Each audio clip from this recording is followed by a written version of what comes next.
TV3 terus unggul sebagai stesen televisyen nombor 1 negara dengan pengisian program, drama serta berita yang komprehensif.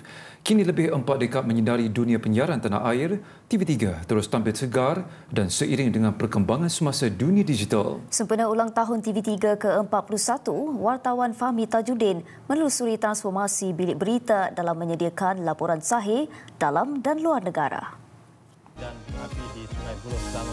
Dengan pendekatan yang inklusif, sahih dan pantas, Buletin TV3 terus memperkukuh peranan sebagai saluran berita pilihan.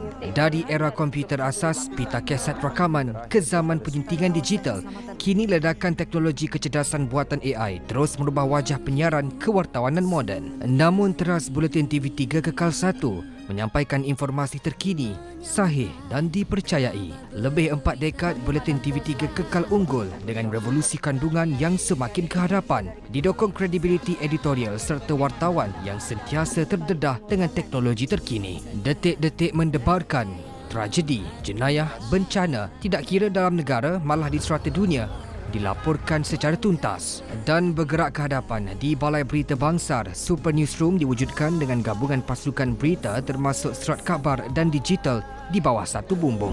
Kita telah mencapai satu tahap yang amat membanggakan apabila kita wujud sebagai satu entiti media yang kita gelar sebagai Super Newsroom. Super Newsroom ini adalah satu revolusi media di mana kita menggabungkan menggabungkan satu media iaitu antara TV, print dan juga digital di bawah satu bumbung. Tapi kita tidak langsung menyentuh dari segi identiti.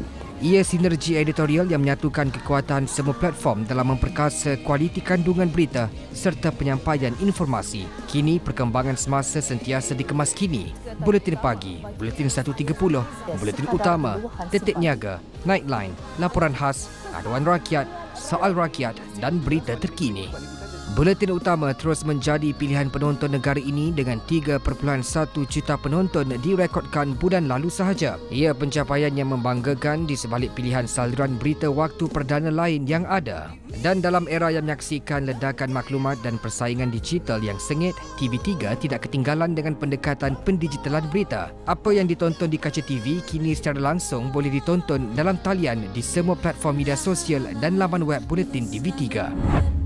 Saya merasakan especially bahagian news kita di samping dikuatkan dengan tenaga yang memang dah lama dalam bidang ni seperti pembaca berita kita yang sekarang, tapi pengenalan pembaca berita dan juga wartawan baru akan memberi satu impak yang berlainan, terutamanya daripada golongan Gen Z. TV3 seiring dengan platform lain di bawah Media Prima kini lebih dinamik dan relevan dalam menjadi syarikat media yang inklusif di Malaysia.